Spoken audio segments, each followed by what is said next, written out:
Okay, great. So anger arises from this natural desire to perfect our world and fix problems within it. But too often, this natural human power goes out of balance, and that makes us rash. It becomes a destructive force instead of a helpful force. And it's intense, it's out of proportion, it destroys relationships. And so in this presentation, we're gonna learn in a way how to perfect our anger, not destroy it, not eliminate it, but work with this natural desire to perfect our world, and tools to avoid letting that get out of balance, right? Notice right away that we're treating anger as something natural, as something inherently good and adaptive, but that very frequently actually can become a destructive force. And so we really got to get a good handle on it. And working with anger actually is going to make us great at fixing problems, at making our world more perfect. So it's something we really want to pay attention to. And as I mentioned earlier, I'm going to talk about anger from the standpoint of the virtues, a system for developing character strength and excellence from Greek antiquity. And the reason why I'm going to focus on it, on the virtues as a model for healing and dealing with anger, is because it so closely resembles Ayurveda. The techniques employed in virtue ethics are nearly exactly parallel to the Ayurveda techniques for the body. So I think it has something really relevant to say about the development of habit and how a habit can change a person's whole way of thinking and on an emotional level. Now, of course, this model of the virtues was adopted by Christianity and became a sort of dominant psychological model throughout the whole entire medieval world, and was used heavily really up until the dawn of modern psychology in the late 1800s, when modern psychology sort of replaced the prevailing model from Greek antiquity.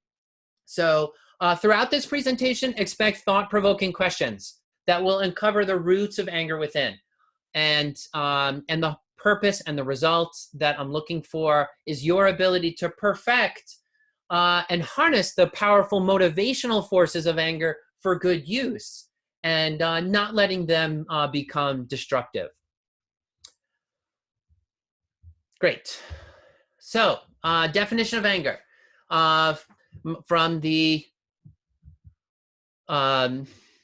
Merriam-Webster is a strong feeling of annoyance, displeasure, or hostility, a kind of hostile attitude or ill will, or and that is when it's used as a noun. As a verb, we talk about filling someone with anger or provoking anger, or to irritate, annoy, or provoke, to excite a person to wrath, right? And so we see that anger is an excited state. It's a state of irritation, that it's provoked, and that it provokes hostility. And the original root word of anger from the Proto-Indo-European linguistic root is tight, or painfully constricted, or painful. And we get from the same word of tightness and painfully constricted, we get words like angst, anguish, and anxious. So the word for anxiety and the word for anger actually had the same word root. So there's a kind of tension that's involved in anger. And we want to, since some folks asked about this in the pre-call discussion, when we're dealing with anger, or trying to get anger out of our body in a physical sense, we're really trying to relax tension in different parts of our body.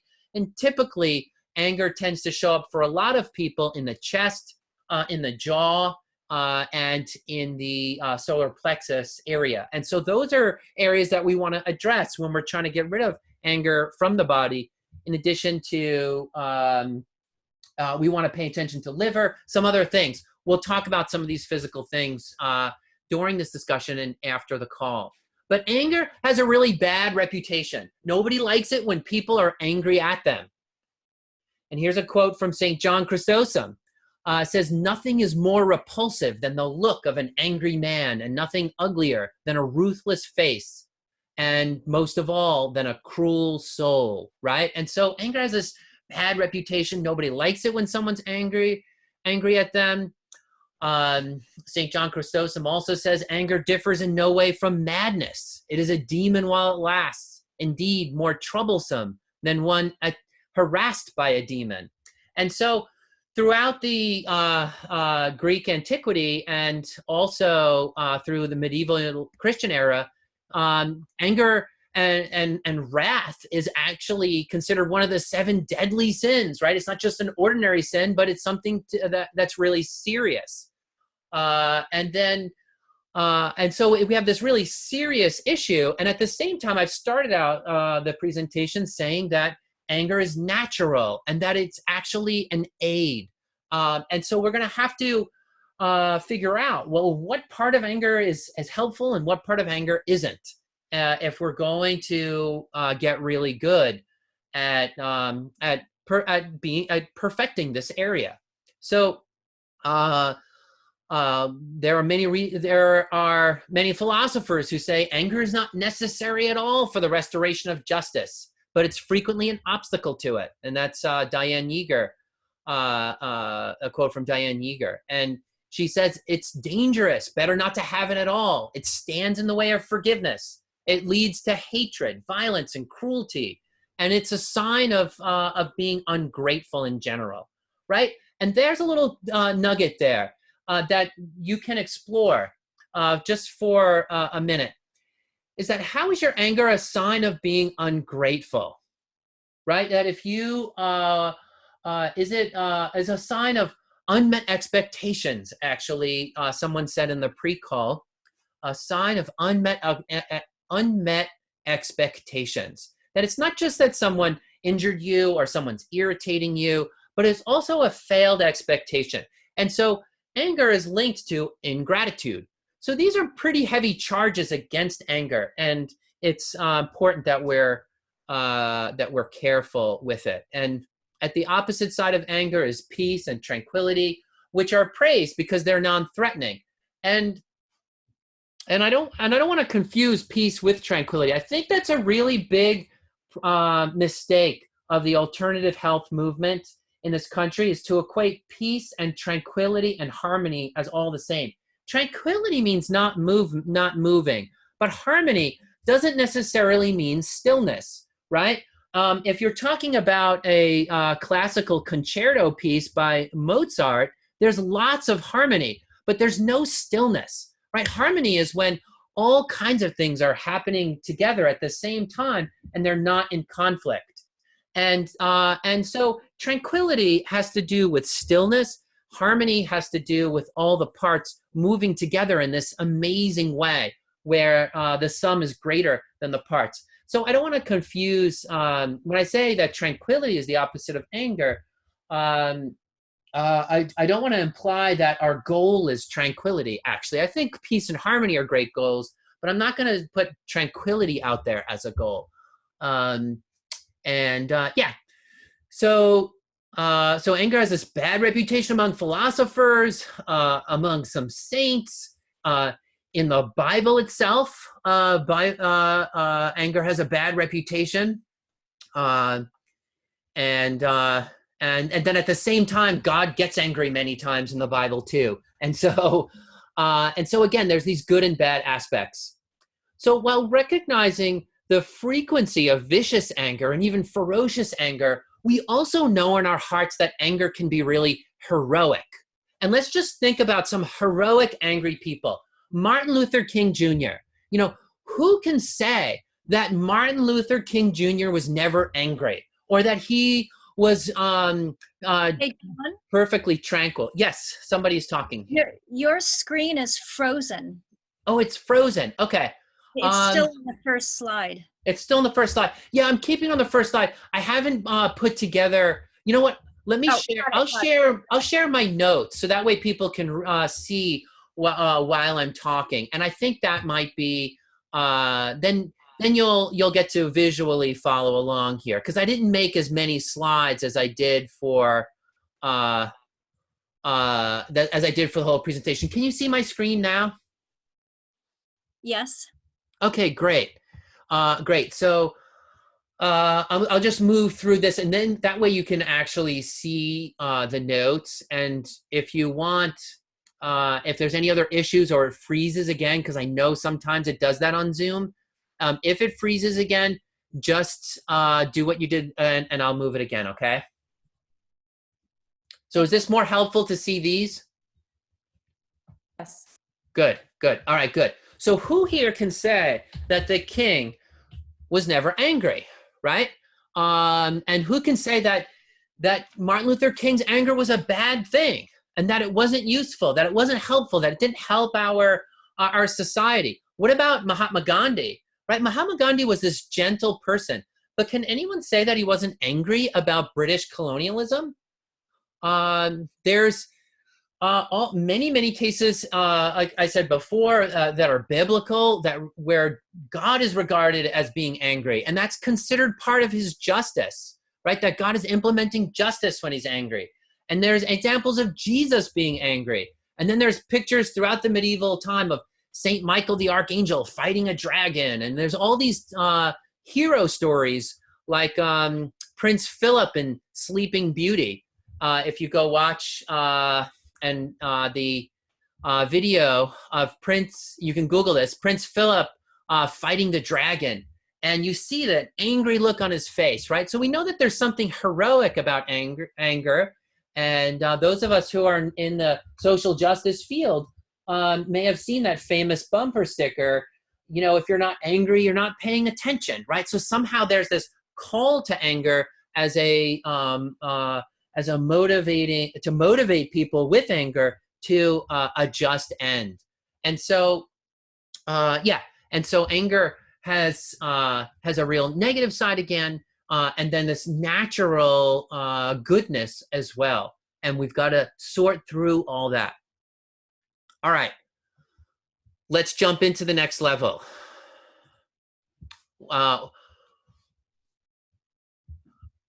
Anger has three senses in the classical literature. And we can talk about anger really broadly as irritation, and then much more narrowly as anger as a desire to inflict injury, to rectify an injustice. And then we can speak of anger as wrath. And I want to go through these three different types so that you know what type of anger is at the root of your anger. Like, are you a person who wants to inflict injury on a person who has injured you to rectify an injustice? Or are you the type of person that just gets irritated easily? Yeah. So in a broad sense, anger is irritation. And how does that arise? Well, there are two kinds of passions, and anger is one of them. Anger is called an irascible passion or an irascible appetite. And there's also the concupiscible passions. And to understand anger and how it organically arises, we've got to go through that. So our passions, or the concupiscible passions, are generally just simple feelings towards something. So if I see a person that I love, I might feel love for them, or someone that's very pleasing to me, I might feel love for them. And if they're in my presence right now, I might feel joy because they are here right now. Now, if I see my enemy while I'm walking down the sidewalk, however, feelings of hatred might arise, or feelings of sadness might arise if I remember something bad that happened to me. And so our simple passions, or the concupiscible passions, are those feelings, they're the direct feelings we have about something. Hatred or love, joy or sadness, or desire or aversion. Desire to eat the chocolate cake, aversion of my kids to eat vegetables. Those are really simple feelings that a person might have. Now let's get towards the second kinds of passions, which Hey, are before called, you do that, just a quick question. Concupiscible is a new SAT word for me, so can you help illuminate? it simply, I'm going to just say it is the simple feelings that we have about something. Like I like that person or don't like them, or I am joyful or I am sad, or I'm joyful because of this thing makes me joyful or this thing makes me sad, right? They're just really simple feelings we have about the thing itself. And it's easier for me to explain it if I talk about the contrasting, which is the irascible passions. Now, the irascible passions happen when we have an obstacle regarding one of the simple passions. So if something brings me a lot of joy and I can't get it, I might get upset. And so, or if someone walks down the road that I don't like and I can't avoid them, I might get feelings of anger, or I might get feelings of despair. Suppose I have to spend a whole evening with someone I don't like, then I might be afraid of that. And so, so the simple feeling is hating the person. But if I'm forced to spend time with them, I might be afraid of that encounter, or I might go into despair about that, or I might be angry that I have to spend the whole evening with the person. And so anger belongs to the second category where that is one step removed, so to speak, right? Where we have this simple feeling towards something and then we have this obstacle around it. Suppose I want to eat a piece of chocolate cake, but someone takes the chocolate cake away and I don't get a piece, I might get angry. So the simple feeling is wanting the chocolate cake. Anger arises because there's an obstacle to getting that desire satisfied. So when we can't avoid something that we think of as bad for us, or when we can't get something that we think is good for us, anger can arise as this secondary consequence. And it's really important for anyone who wants to get at the root of their anger is to understand, well, which of those simple passions caused your anger? Was it inability to have joy, or was it the presence of sadness? I don't want to be sad again. This person always makes me sad, right? So I get angry, right? So anger is this complication of something simple. It's a reaction to our reaction. Does that make sense? Or did I explain? Did that help to delineate the two? Because yeah, okay, great, good. Okay, so here's what happens: is we have these simple feeling towards something, and if I really love someone and it's simple, I can just go over there and talk to them. Great. If I can get the piece of chocolate cake, great. But if I can't, there's there's some irritation that happens, or some kind of this obstacle sort of arouses my desire to overcome the obstacle. And so the irascible passions, you might even note in the beginning of that word irascible is the word ira, which is the same root as the word irritation. So there's a kind of irritability that happens when those simple feelings get frustrated. And ira means anger in Latin. And so an angry person is first an irritated person, that there's an obstacle and they have to deal with that obstacle in a great way. Well, do you want to deal with that obstacle in a hopeful way, or do you want to go into despair? Do you want to deal with it in a courageous way, or go into fear, or deal with it in an angry way? Okay. So, all right, and here's why anger is so natural. So we all need motivation to overcome problems, right? We don't want to get stuck in complacency. Problems are happening all the time, throughout the day. Our simple desires and aversions get frustrated. And each person, you can probably count the many injustices that have happened to you today already, right? Everyone can probably list 3 or 4 or 5. And so since these injustices are happening all the time, and since we need energy to fix the problems that are out there, anger and irritation are being aroused throughout the day in every person. And that's not necessarily a bad thing. We need a natural faculty to motivate us out of complacency. And so there's this great goodness in anger, and anger is essential for life and survival. But at the same time, because it's so essential, and because it's so important, we have a very strong passion for it, and that's what makes it hard to control, right? So it's the goodness of it that actually causes the curse of it. And that's true for so many psychological issues, right? So what are some things that have irritated you today?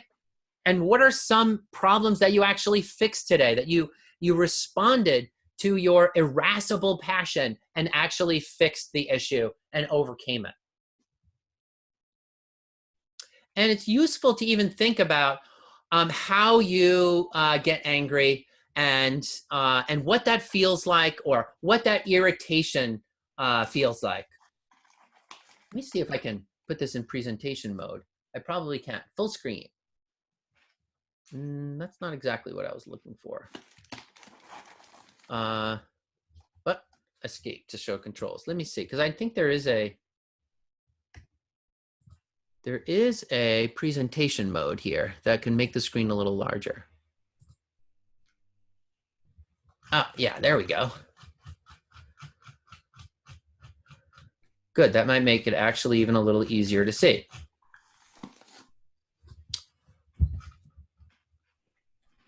Okay.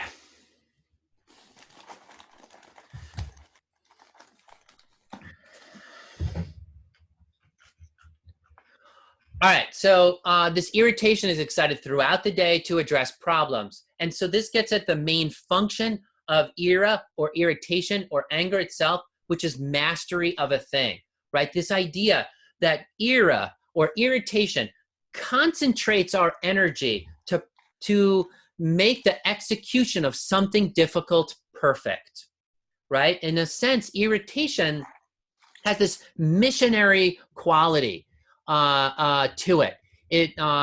You imagine the artist painting furiously, or a chef in the kitchen trying to make the perfect dish, right? The chef is angry, yelling at the other cooks, but what they're really trying to do is make a perfect dish of food, right? Or a CEO that's fastidious, trying to get their company perfect so that the customer is happy.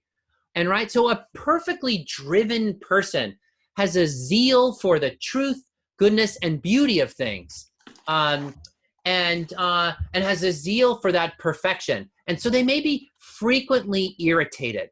And some people incline this way, right? And I would put myself in this category, that I have this passionate desire to perfect things. And so that can, on the flip side, degenerate into irritation, irritability, frequent irritability.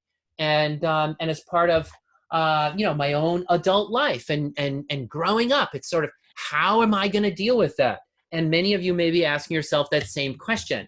How do you take this inclination and zeal for perfection and turn it into something that is balanced, so that you can get to truth, goodness, and beauty, right? That you can be that artist painting something wonderful, but not be out of balance, so that it doesn't trigger anger or a stern inflexibility.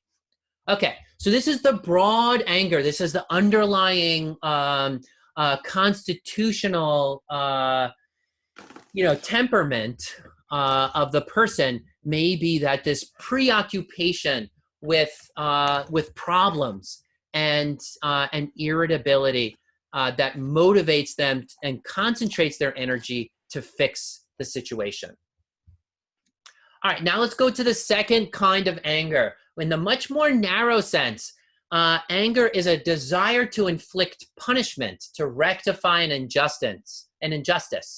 So somebody could have offended you in some way. Something could have undermined you, even just your reputation, or said something that made you look bad in a situation. Or they could have done something that was actually injured you physically, or injured you financially, or some other injustice against you. And your desire to inflict punishment against them is this narrow sense of anger, to rectify an injustice. And I think in today's day and world, one way that a person can really get in touch with their anger as a desire to injure or inflict punishment, really politically, because things are so politically polarized right now. Just imagine the opposite political party that you agree with and how you would like to undermine the success of that political party in some way, and have your own political party come to victory, right? So if you if you've ever felt that inclination to destroy the other party and strengthen your own, you know what anger feels like. So anger is an embodied response. It's not just an intellectual thing, right? It's not just that you sit in your armchair and be like, ho, ho, hum.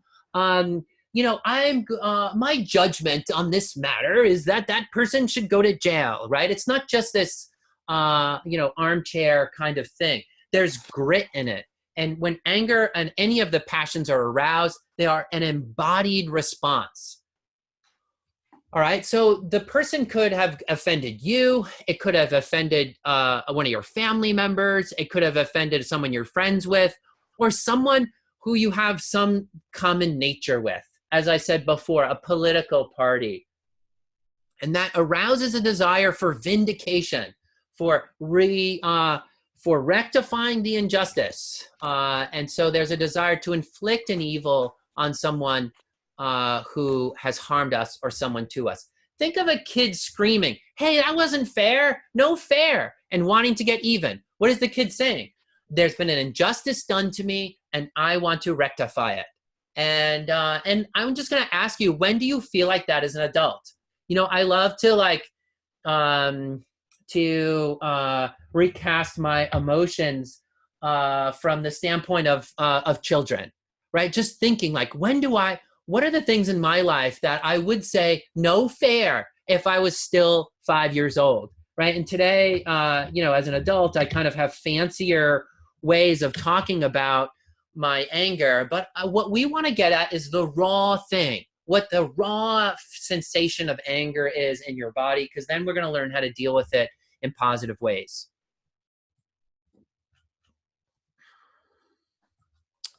All right, great. So now passion, our passions are desires, right? And so we have to think about, before we can overcome anger, we actually have to think about how anger is actually pleasurable, right? And we may be indulging in it because of that pleasure. And if that's the case, then, we know how to overcome it, right? If you are overindulging in your anger, then you know that you have to come to a new awareness or understanding of whether anger is really pleasurable or not, right? So think back of a time when you have mused or contemplated how to win a fight. The other day, my kids and I were playing a board game called Sequence, which is a fun board game.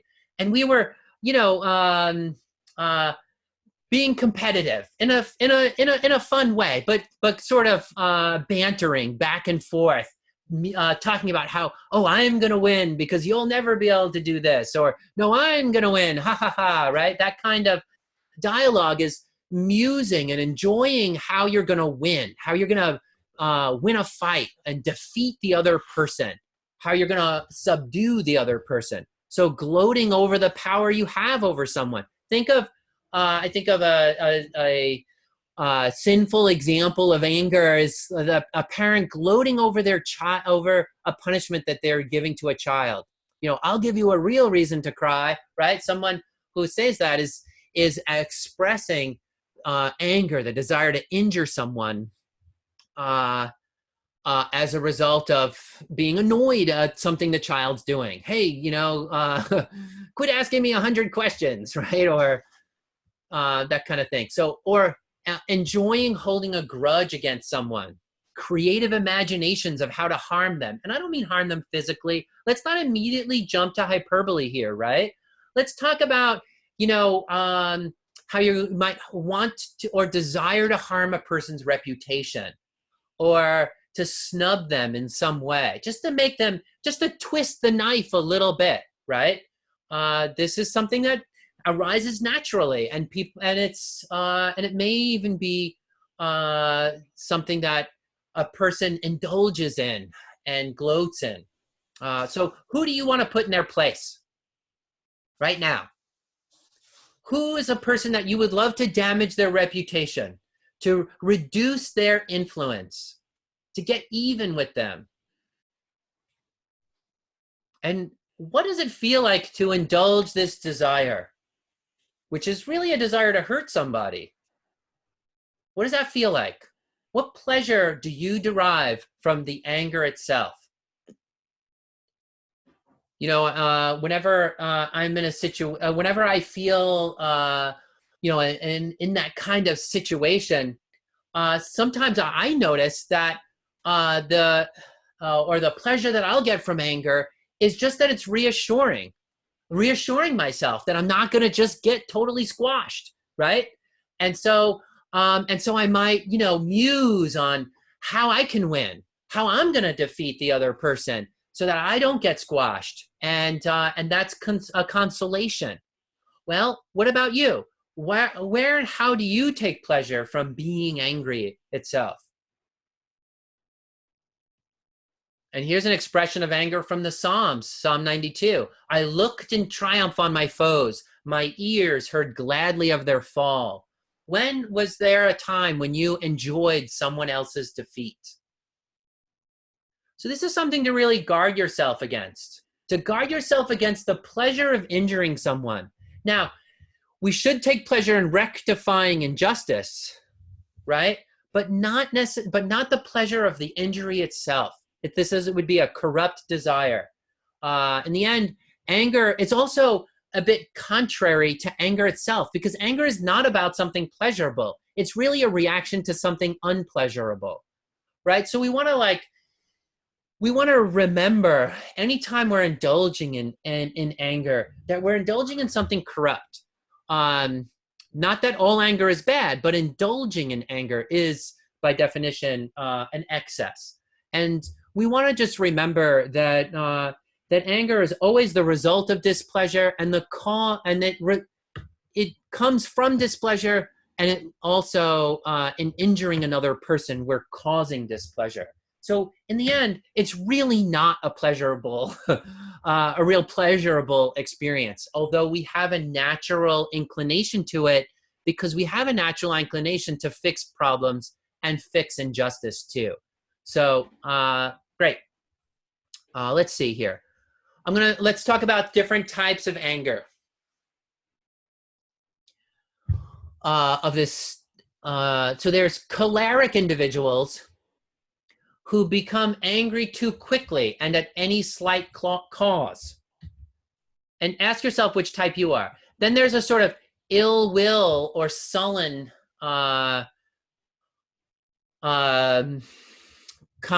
of anger, where a person has enduring anger that lasts a long time, a little bit the opposite of the choleric person, whose fuse ignites quickly and then it dissipates. And then there's an ill will or sullen person, where the anger lasts a long time. And this is associated with bitterness. And this is anger that's difficult to appease. A person may be holding the anger locked in their breast, and they don't show the outward signs of it. The displeasure simply has to wear away with time. And then there's an ill-tempered or stern person who doesn't let their anger go until they've inflicted a punishment. This is their anger is unquenchable until they have inflicted an injury, and so they hold onto a grudge for a long time. So the second two examples of ill will or sullen, or ill-tempered and stern, these are both associated with anger that lasts a long time, and the first is short. Then we can just have 3 degrees of anger. 1, that we have thoughts of anger. 2, that we have words of anger. Or 3, deeds of anger. So for each of those, which type are you? Are you the choleric, ill will or sullen, or ill-tempered or stern? Do you express your anger? Do you think about anger only, or do you express it in words, or do you actually do it in deeds? All right, I've talked about broad irritation. I've talked about narrow sense of anger, which is the desire to inflict an injury, and then wrath as a capital sin. Now I see in the chat box here, Amy is saying, what about people who have trouble getting angry? Is there a good way to encourage a bit of anger? And yes, Amy, we are going to talk about deficient anger. And that's really important to remember, because a lot of people suppress their anger and then it just gets worse and erupts in a more destructive way later. So very important topic, Amy, which is deficiency of anger leading to resentment and long-standing bitterness. Okay, great. So then we talk about wrath as a capital sin, right? And what makes wrath a capital sin? Well, a capital sin is a sin that causes many other sins, right? Something that is destructive in nature that causes people to even become more destructive in many other areas. And why does the philosophers of antiquity talk about wrath as a capital sin? Because in what way is it a capital sin? Well, I said before, anger is so good at helping us fix problems that we have this unruly, strong passion for it. And that makes it hard to control. And it becomes strong and forceful and quick and impetuous. And that is how it makes us do lots of bad things that we regret later, destructive things. Specifically, anger is a doorway to other destructive acts by accident or accidentally. It is such a forceful passion that it removes obstacles to many sins, right? Normally, I might think that slandering someone's reputation is a bad thing, but because they hurt me, now there's no longer, the anger removes the obstacle to doing the bad thing. And so it's in that way that wrath can become a capital sin, because it removes an obstacle to us doing many other bad things. And let's face it, there's a bit of anger or irritation involved in every single sin. Now, what's a good definition of sin for this? Because Ayurveda has a great definition of sin, pranya parad, it's called in Ayurveda. The Western philosophical tradition has a definition for this too. And deep down, the definition of a sin is that you're doing something you know deep down is bad for you or someone else, that you know deep down is going to hurt you, but you do it anyway, right? That's the classical definition of a sin, is that you're doing something that you know it hurts you, but or that it's morally wrong, but you do it anyway. And most of us would never sin if it wasn't for the fact that we were a bit irritated by the difficulty of doing something the right way. Right? I want to, I want it, and I want it now, and I don't care what I have to do to get it. Right? So then people take a shortcut. And that's true with our diet from the Ayurvedic point of view, and it's true from a more spiritual point of view, is that, well, I know that isn't exactly the right way to do it, but I'm going to do it anyway.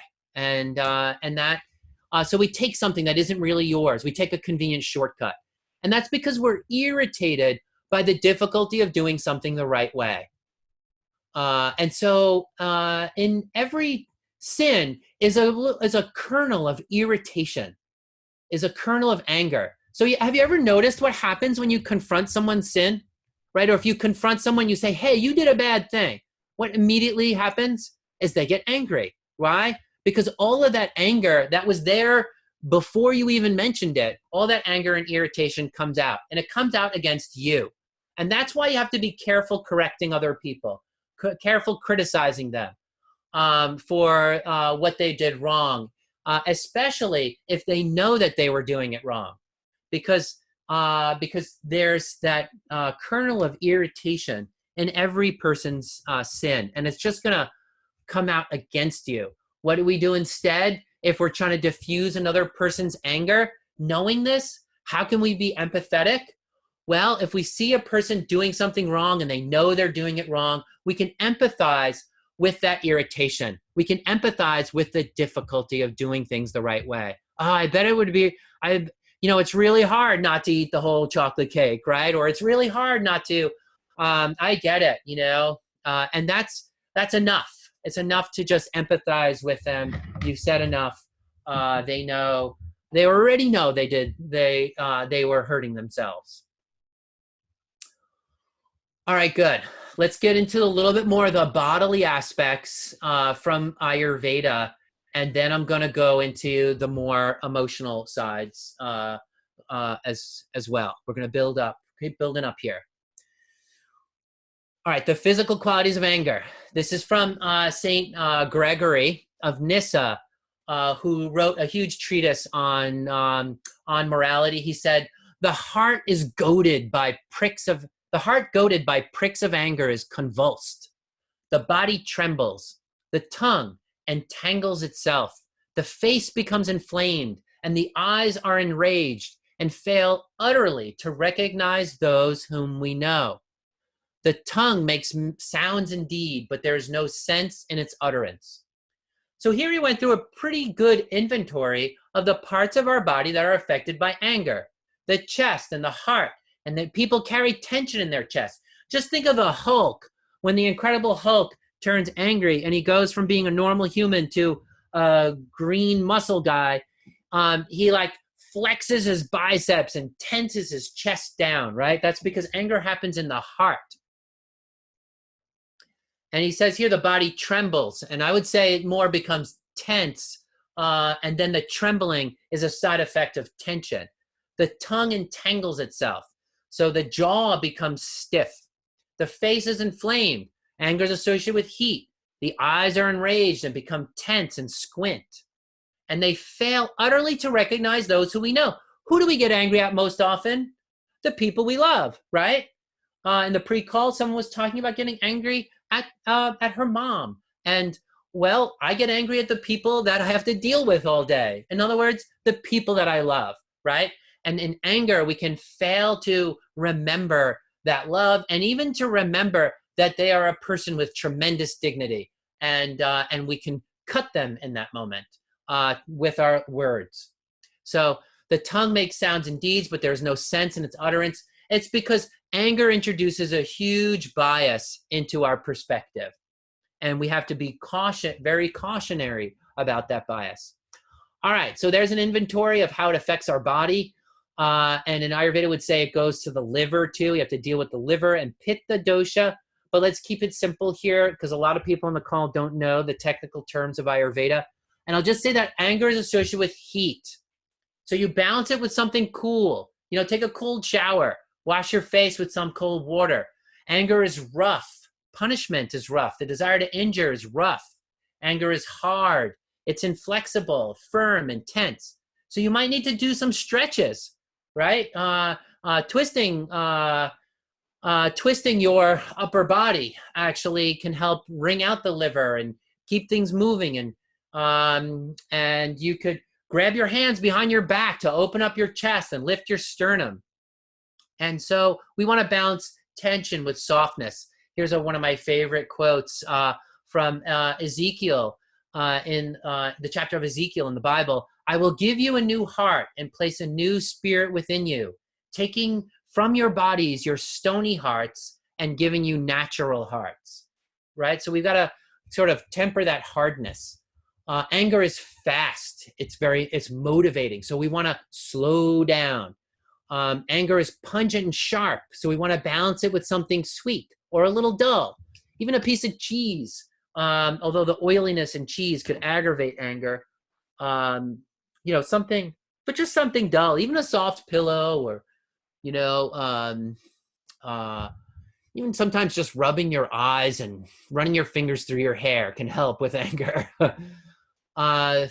Anger is, let's see here. I'll go over some of these other less technical. Gross is a more technical Ayurveda one, which means embodied and crude.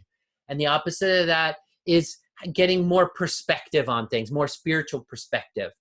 Cloudy, anger is cloudy because it distorts the truth and creates bias. It clouds the mind of reason.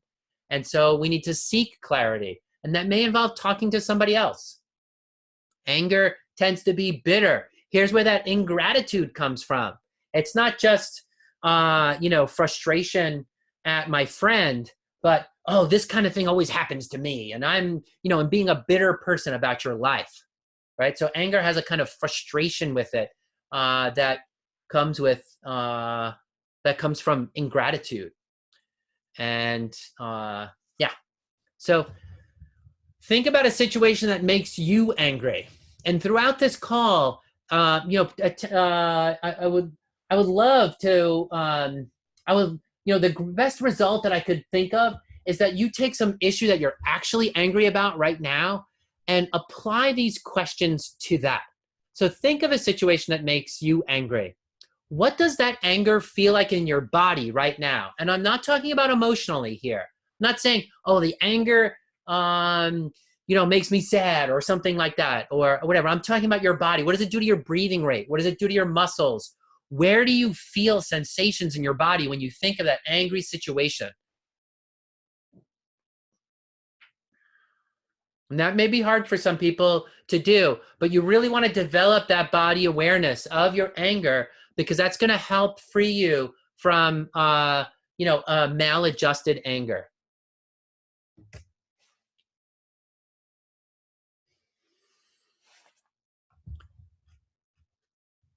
So, Now, also write down the feeling of being irritated. I actually asked that earlier. And again, I'll just say be careful indulging in anger because all these physical changes in your body, they affect your health.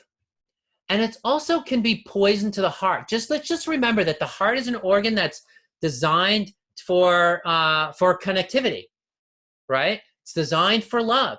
And anger is about separation.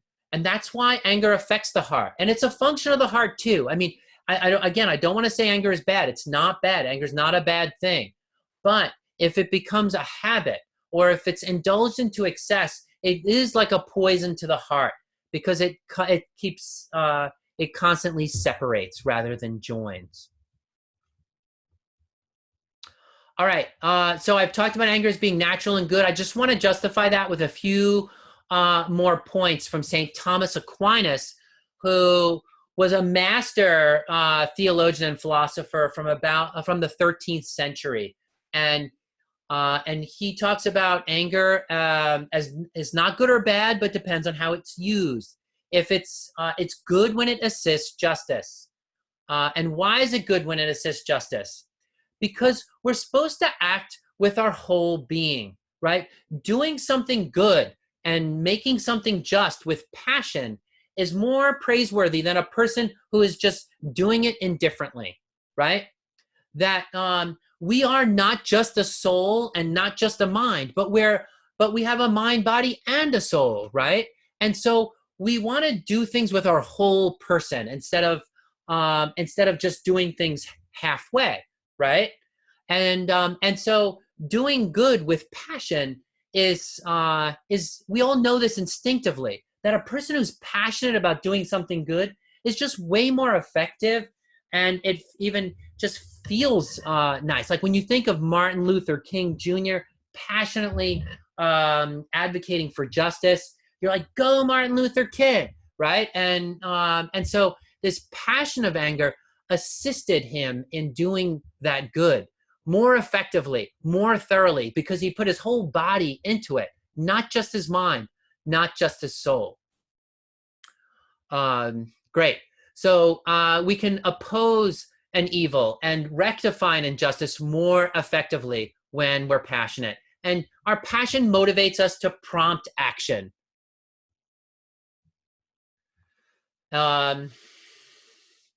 Passion is often needed for immediate and spontaneous action. Just think about, in the context of a conflict right now, a group discussion about something that happened where, maybe, a group discussion where you can't just sit, you don't have time, you don't have a half an hour to just sit and contemplate something, but you have to make a response. You have to do something, you have to talk.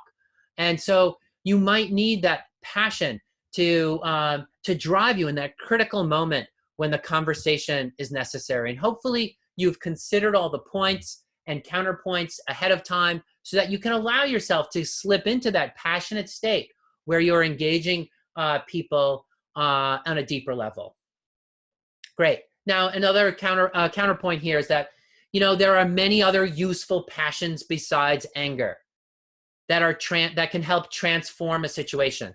Love can help rectify injustice. And so we have to think about if our anger is the most effective passion to engage, or if there's a different passion that we want to engage in the situation. Let's think about the last president you didn't like. If you maybe you didn't like Obama, maybe you don't like Trump, maybe you didn't like George Bush, right? I don't know whose president you didn't like, but you may have thought through those presidential, through their term in office, you may have wanted to change that president. And you may have even thought about going on a protest, marching on Washington, D.C., right? But what would be the most effective way of changing that president? Would you change the president's mind better by protest or by cooking him a nice breakfast in the morning, right? Or other acts of love? What would be the best way to change a person that needs changing? All right, here is a rule of thumb, and I got this from Bishop Robert Barron, he's the bishop of Los Angeles, and he said that one of his mentors told him, criticize someone only in the measure you're willing to help them with the problem you are raising.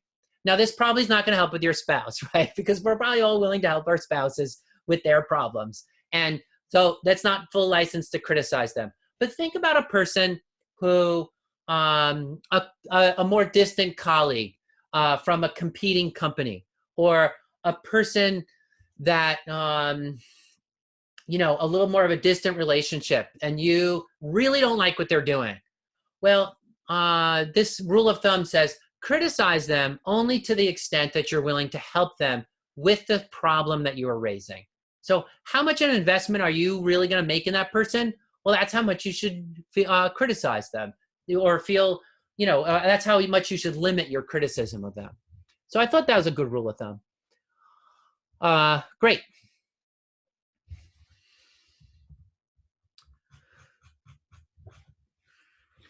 So far, we've talked about the three kinds of anger. Broad sense of anger means irritation at problems that arise throughout the day.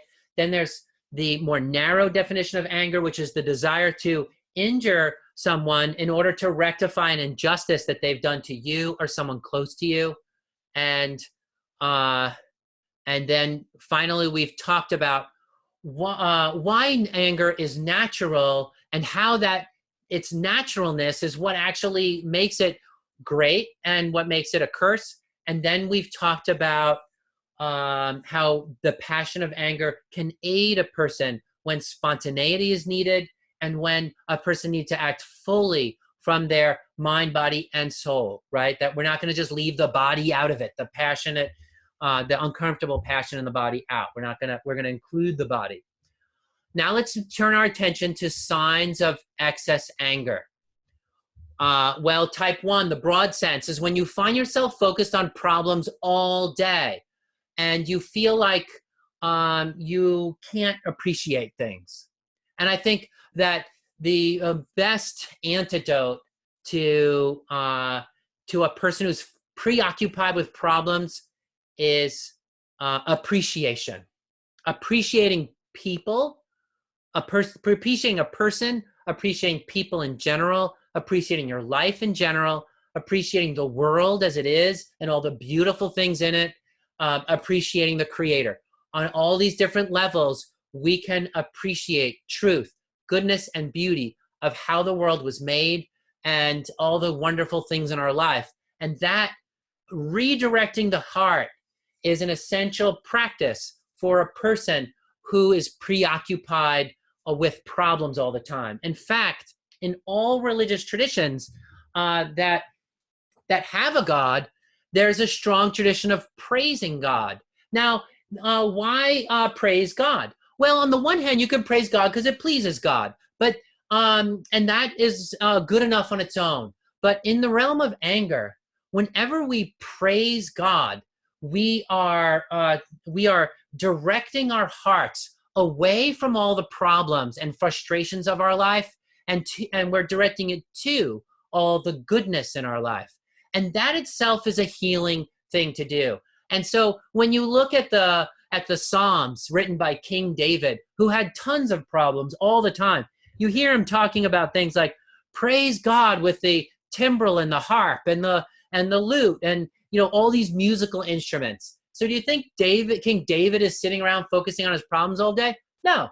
He has found the antidote to constant irritation, which is praise and gratitude. And it is and that is such a freedom for the heart. Excuse me. Yes. Is the screen frozen again? I'll just stop the share and start it again, and that should unfreeze it. How about now? Is it moving again?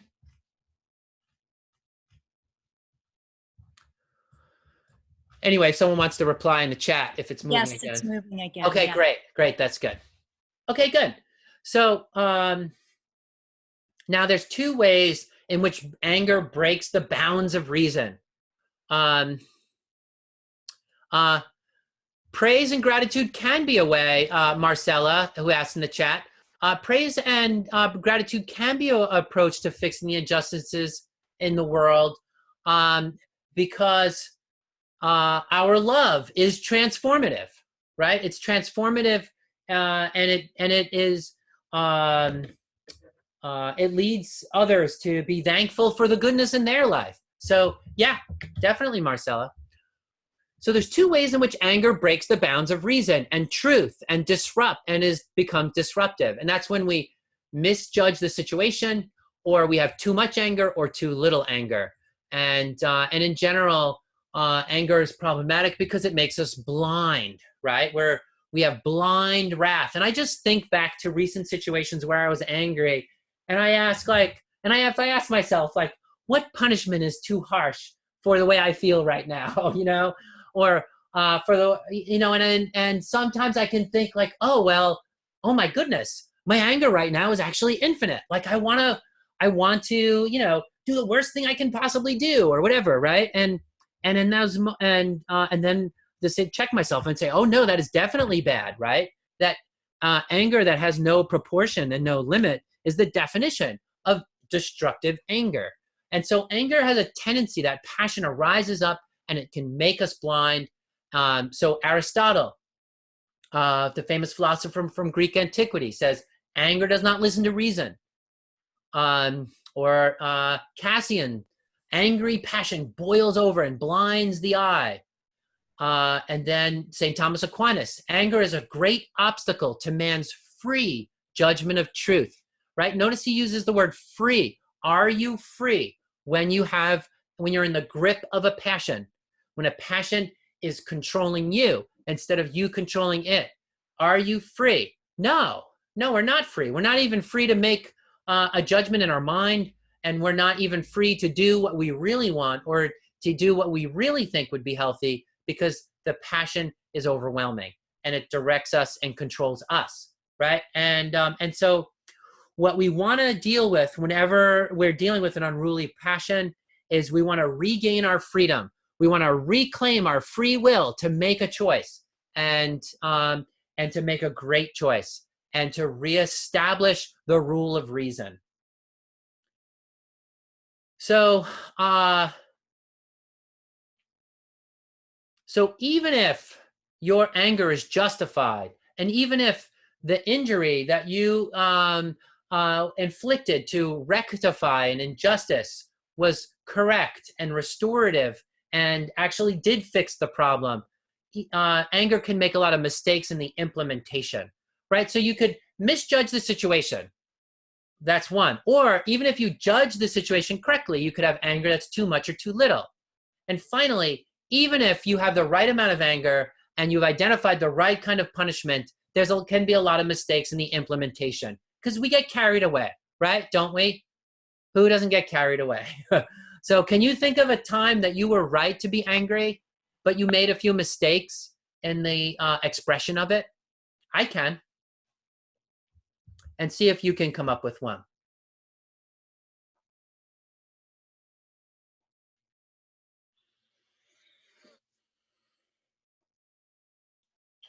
So now, intemperate anger, excessive anger, or sinful anger, destructive anger, it gives us the illusion that we are drawing our whole being together to accomplish some righteous cause, right? Almost as if our whole body is this club that's ready to strike. And there's this upsurge of self-will.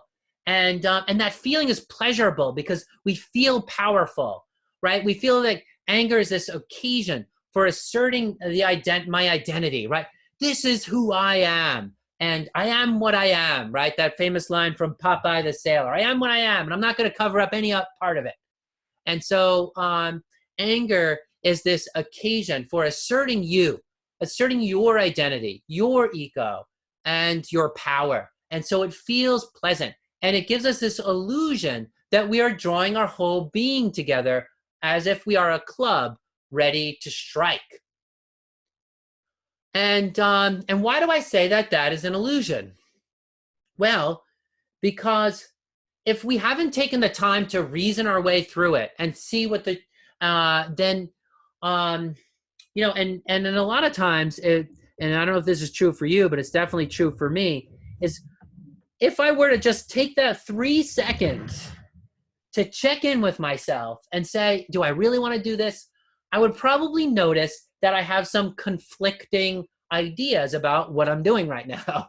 Oh, maybe you're being a little too harsh, or, oh, maybe, and those feelings are there. So the fact is typically in the case of rash anger, we haven't drawn our whole being together. In fact, we left out a very important part of our being, which is our conscience, or that little voice inside of us that tells us that, maybe I'm doing something that could hurt myself or others. So anger feels like we're drawing our whole being together, but often we're leaving big gaps out. Our love for the person that we chose to marry, or or the affection that we've built up in a friendship over many years. Well, isn't that part of you too? Isn't that part, or is it all just anger, right? And so let me ask you that question. Does your anger feel powerful to you? When have you enjoyed feeling powerful?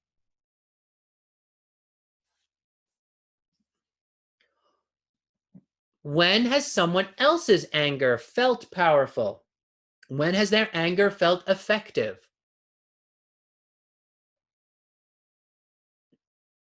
And I remember just from my childhood as a boy growing up and sort of watching older boys, who were angry and bullied other people and got their way. And I remember thinking to myself, well, should I do that? When have you tried to acquire power by mimicking another person's anger?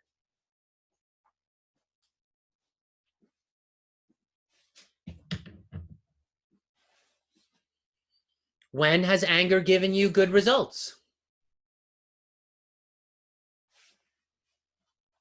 Has anger ever given you good results?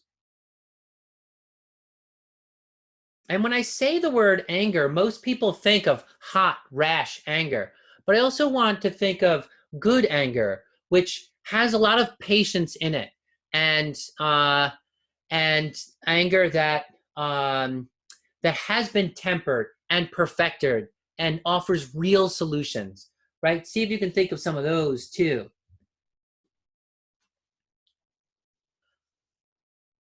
How do you currently moderate expression of your power? How do you say, you know, I have this power, but I'm not going to exercise it right now.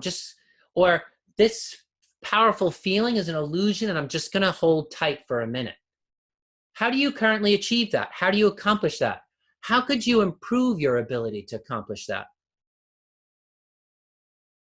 So this illusion that we're drawing a whole being together actually creates a delusion and a bias.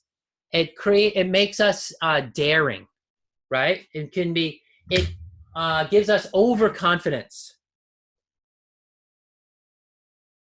and that overconfidence can lead to big mistakes.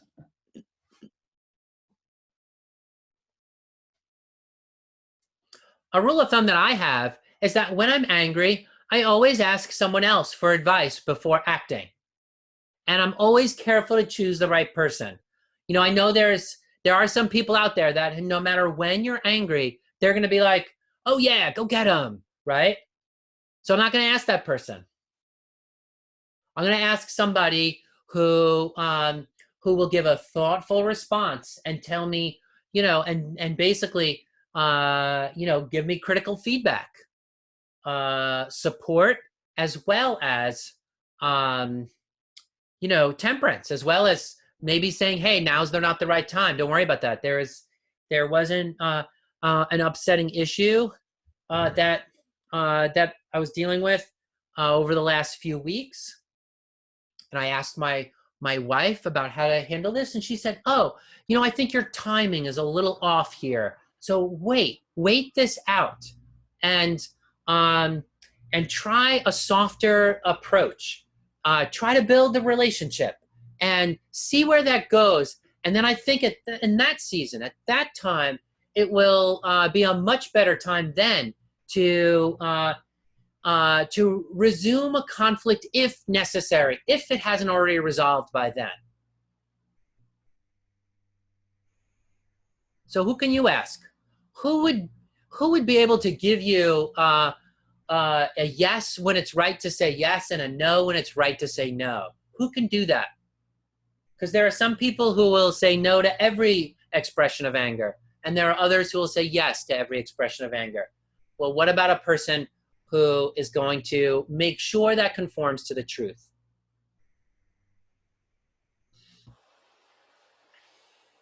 All right, great. So, let me, I want to take the next 10 minutes to just summarize some other things. This is a 26-page presentation. There's no way I'm going to get through all of it. I will present it in the Fundamentals of Virtue Psychology course that we're starting this next January. But I'm going to go through some of the more main points right now, just to give you the big ones. I think you have a good foundation now for thinking about anger, but I want to talk about how pride enters into this, and indignation. Actually, I want to talk about indignation, because indignation and pride are really close together, and this is a key one.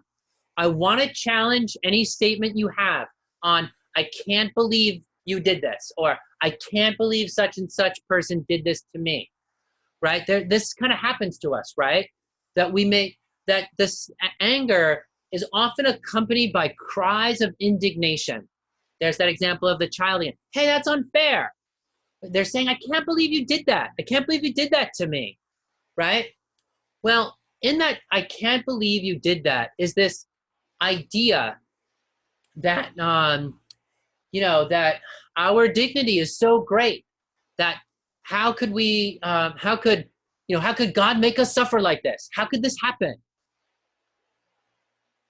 And a lot of anger comes from that kind of indignation. And yes, you have tremendous dignity. Yes, it is unfair. Yes, it shouldn't be done. It shouldn't have happened to you, right? But at the same time, a lot of bad things happen in the world. And who are we to think that we're going to get through our whole life with nothing bad ever happening to us? So yes, it's an injustice. Yes, fight against it. But also, we have to come to some deeper acceptance of the fact that life is sometimes unfair, that we've injured other people too. We think we're perfect, but when we really look at our deficiencies, we can see that there are many, and that we've maybe hurt a lot of people too. So what is the best way to respond to an injury that's done to you? Is, just find a way to accept it. And if we need to fight against it, then by all means fight, right? But if we can come to that deeper acceptance, what's that going to do? That's going to help us prioritize the fights that we really need to have. Do we need to have every fight? No. Let's prioritize the valuable fights that are really going to make a difference and let the other stuff go, right? And how are we going to let it go? By letting go of that indignation, that sense of indignation, and instead look at suffering as an opportunity to grow deep, to grow in the an understanding and empathy. A person who's never suffered does not have empathy, and a person who has suffered can have tremendous empathy, tremendous mercy. And so let suffering itself temper you and give up the cries of indignation. And right along with that indignation is bitterness. And in the classical literature, under the name of blasphemy. What is blasphemy but bitterness towards God, right? Or this sort of statement that, God, you didn't make the world good enough. I could have made it much better. If only you had made the world like this, Lord, instead of the way you did. Well, then life would be much better. Well, there's a big presumption there, right? In every bitterness is incredible presumption that our vision is superior to the divine vision. And so in its deeper stages, anger becomes anger at God for not doing his job well enough. And so we always have to be aware of bitterness in an area, right? So we can have bitter at an event that happens to us, but when bitterness becomes bitterness towards a whole person, or bitterness towards the way the world was made, then we have to start asking ourselves questions, deeper spiritual questions, because do we have ingratitude in us in some way? Because that bitterness, general bitterness, is quite a poison. And it leads to cynicism. And oftentimes, honestly, if a person has bitterness in them, they end up treating other people unjustly. So what are some things that you are bitter about? What are some areas of your life where you are frustrated, where you have unmet expectations? And I want to just ask you, does God really owe those things to you? Are you owed that satisfaction? And I said it already. Number one treatment for irritability is appreciation. Appreciation of people, appreciation of the world, and at its height, appreciation for all of reality itself, all the whole divine mind, our creator. Enjoying God, enjoying a creator, enjoying the world, enjoying the people with you, and making that a practice. Okay, that's a key one to dealing with anger. assessing your unmet expectations to uproot that bitterness and coming to a deep acceptance. Another temptation in people who are habitually angry is case building, where they take the event that happened now and they start to associate it with all the past events. And so one practice is to just treat what happened right here and now. Instead of saying, hey, you did all those things to me in the past and now you're doing something terrible to me again. Boy, you're a terrible person, right? That's where that kind of case building leads, is a contempt for a person, as opposed to contempt for something bad that happened, right? We're supposed to hate bad things that happen, but not hate people. Okay. All right. So let's go through another.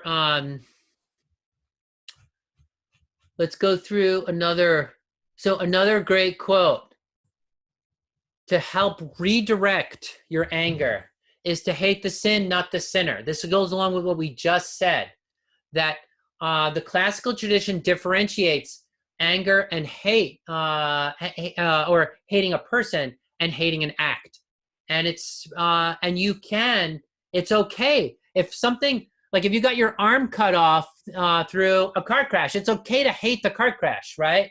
But if you have hatred for the person that caused the injury, then you might that might create cruelty. And so we have to rectify injustice, but we also have to make sure it doesn't become hatred itself, which enjoys the punishment itself. So I'd love to go into deficient anger, but I'm going to have to summarize here. And I want to talk about another really important part of anger in this last minute here, which is how we started. That anger ultimately is a reactive emotion to something else that happened, right? And so if you want to be successful at dealing with anger, you have to examine the trigger, not so much the anger itself. Yes, explore your anger, but then examine the trigger. What was the cause of the anger? What were the simple feelings you had about what happened?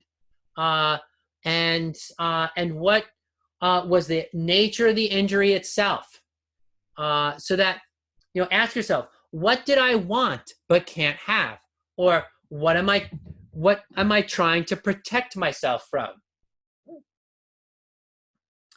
And that, if you take that approach, you will get closer to the root. I also want to mention 3 different levels to perfecting your habits around a passion. 1 is controlling your actions, and that's called continence. So you're really, really, really angry, but you're not going to go over there and punch the person in the face. That's controlling your anger, controlling your action.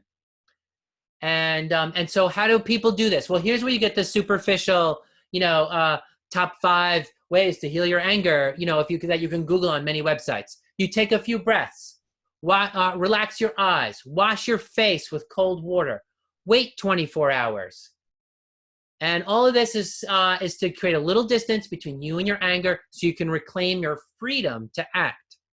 And that is controlling your actions. Level 2 is controlling the feeling itself, putting out the fire of anger. And that is called suppression. So in this level 2, you actually delve into the feeling of the anger itself and try to resolve it. And you can give yourself a timeout.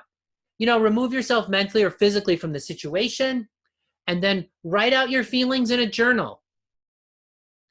Analyze them, go deep into them, and then through praise and appreciation, you can suppress the feeling and emotion. So first case, you're suppressing the action. Second case, you're suppressing the feeling. And in the third instance is true temperance. What is true temperance? Temperance is when you are perfectly tuned to truth, goodness, and beauty, right? And of course, impossible to achieve, but we can always work towards this. The three transcendentals, truth, goodness, and beauty. So temperance is tuned to that, and it means that both our actions and our feelings are tuned to that. You know, when I was a kid, if someone took my toy, or I remember once a fight I had with my sister where she was playing the piano, the electric keyboard actually, in a department store, and I really wanted to play the electric piano too. And I just got really mad because before she was done with her turn, my parents said it was time to go. And I was just like, I didn't get a chance to play on the electric keyboard, right? So I got really mad at that. Well, that isn't, and I didn't do anything about it, but I didn't express it, but internally I was really upset. And so, so these days, if I don't get a turn at using the electric keyboard because my 2-year-old really wants to play with it, I'm okay. You know, I have more temperance around it. I can allow somebody else to get the thing. You know, this Saturday morning, I didn't order groceries. You know, I didn't go to the grocery store, but we've been ordering our groceries through shipping. And I just know that there's a lot of people who are working like a dog all week, and the only time they have time to shop is on a Saturday morning, and it's okay to let them have their turn and to just reduce the crowd by one little bit, let somebody else get the eggs that morning, and I'll have beans for breakfast, and it's no big deal, right? That in temperance, we come to a true appreciation of reality as it is, and the truth, goodness, and beauty in it, and our feelings and our emotions are tuned to that.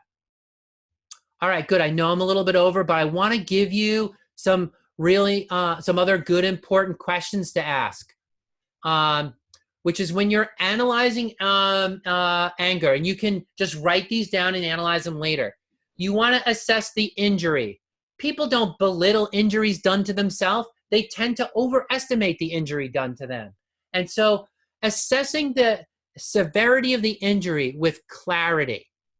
Second one, the offender. Did the person make a mistake? You know, my son broke one of my favorite ceramic bowls yesterday, and it was a mistake. He didn't do it on purpose, right? So you have to assess the intent of the offender.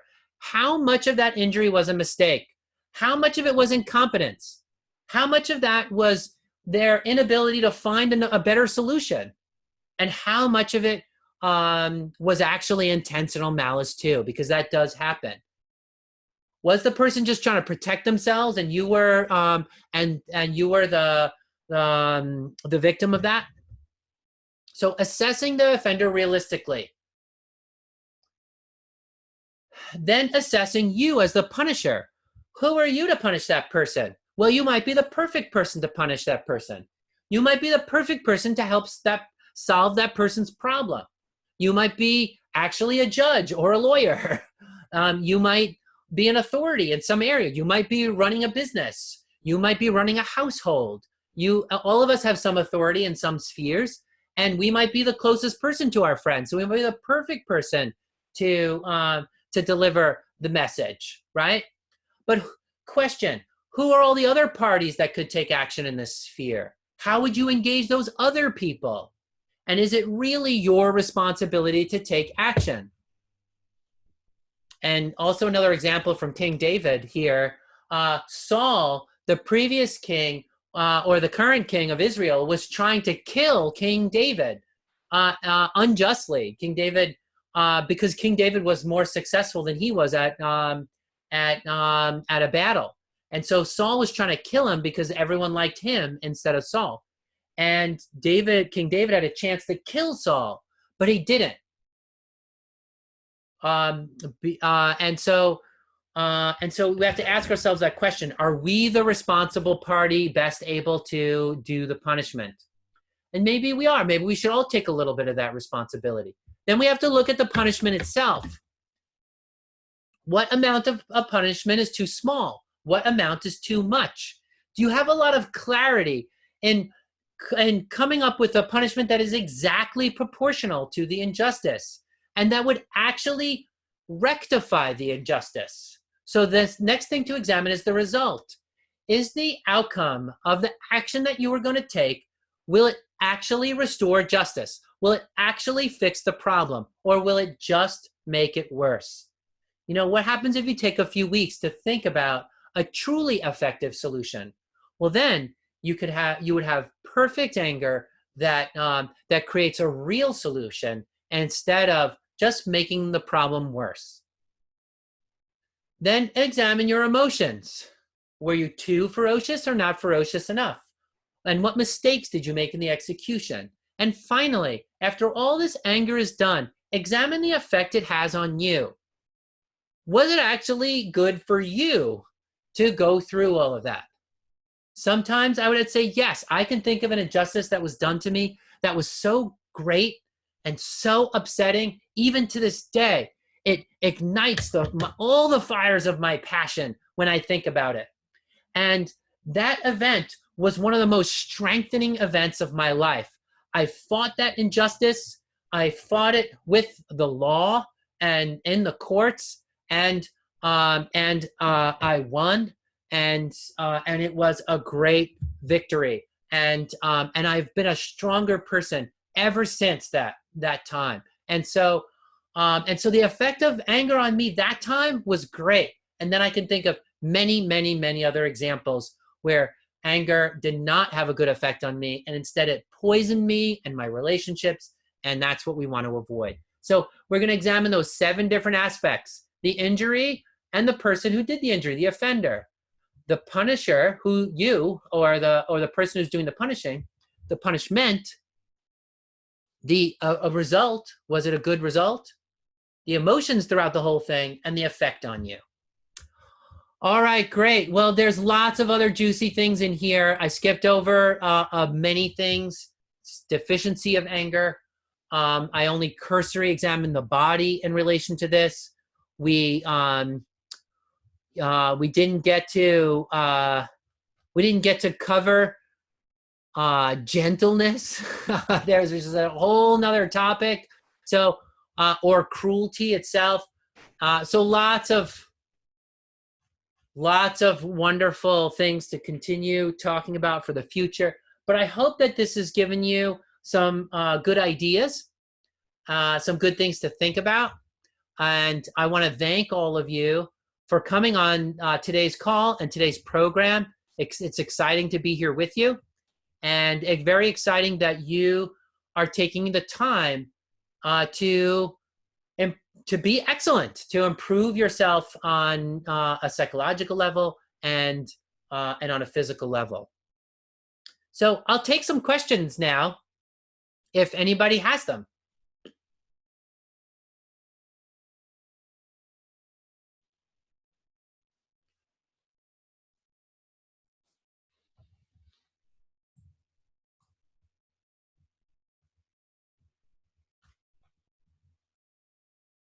All right, well, let me go through some of the questions that were asked in the beginning. What about healing passion in the body? And I see a bunch of people saying thank you in the sidelines, and I just want to say you're welcome to all of you, and it's great to be here with you. So what about healing anger in the body? Well, anger in Ayurveda is considered to be associated with pitta dosha and heat and roughness and sharpness, as I said before. So we're going to look towards cooling ourselves down. We're not going to have spicy Mexican food. Instead, we might take some cilantro from the fridge, because cilantro is cooling, and some cucumber, and blend it in a blender with some cold milk, and the sweetness of the cold milk, the coolness of the cucumber will take down that heat a notch and help you. bitter foods, even though anger is associated with bitterness, bitter foods can actually flush the liver and pull heat out of the liver and out of the blood. So bitterness can help with an acute episode of anger. I mentioned before, twisting the torso can help stretch the solar plexus area and the liver and the spleen and the stomach and duodenum, all organs associated with pitta heat and enzyme action in the intestines and all that associated with high pitta. So twisting can help relieve in that area. And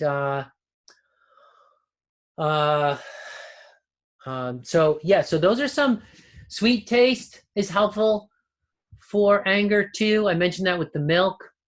So that's good. Pitta pacifying diet. Those would be some general things.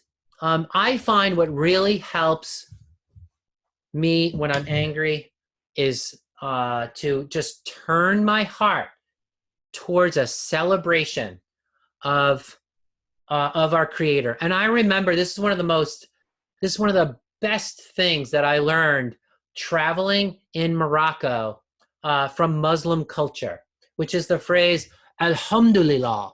Alhamdulillah means praise be to God. And it's something that Muslim people say after everything that happens, no matter what happens. If something good happens, Alhamdulillah. If something bad happens, Alhamdulillah, which means praise be to God. And that is such a great cure for anger because it directs our attention away from problems and towards a celebration of the wonderful gift of life that we've been given.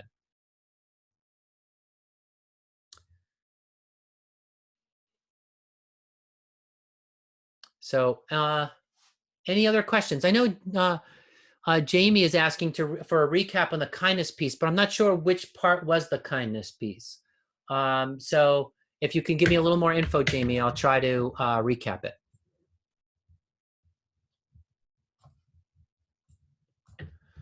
And another person asked early on, let's see. Oh yeah, that was diet and body. What are some other good cooling foods? Aloe vera is a very cooling supplement that cleans the liver. But if you're generally deficient, underweight, a Vata person, don't do all this liver cleansing. For you, you have to nourish your liver and feed your liver, and coconut oil is great for that. Don't cleanse a liver that's deficient because it'll make you more angry.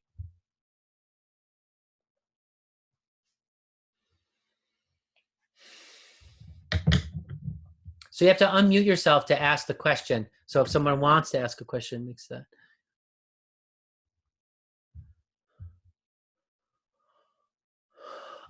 Pranya, I may post the video. I have to see. I'm not sure. I haven't decided on that one yet, but I might. That'll be very helpful, John. This is Pradnya, because it's concentrated information, even though I was trying to take notes. Yeah. Well, it's good. What I might do is give a handout on some of the questions that people can ask themselves and the character strength initiatives. This little CSI here means character strength initiative, and it's basically a journaling activity or an action you can take. And the purple ones are questions. So those are good ones for your contemplation. And if you go through all those questions, you will definitely uncover bits and pieces of your anger that you haven't realized before, and it's great to do that. Really good feeling. So thank you everybody again. It's 8:46. I'm going to let you go on with your evening. It's spring break here for my kids. They've been home for a while, but now they're home without schoolwork to do, and so I'm really looking forward to enjoying the coming week with them. And I know we've all been going through so much with the worldwide quarantine, and there's been good news in the last 24, or at least yesterday, there was a slowing down of the number of cases of coronavirus. Anyway, I wish you all great health through this. Joyful Belly did publish some articles on coronavirus, which you can see on our website. And we will get together again soon. I'll host more talks on this before the course starts in January. So take care, everybody, and have a wonderful evening. Thank you. Thank you so much, John. Thank you. Take care. John. Bye-bye. Thank you. Thank you. Thank you.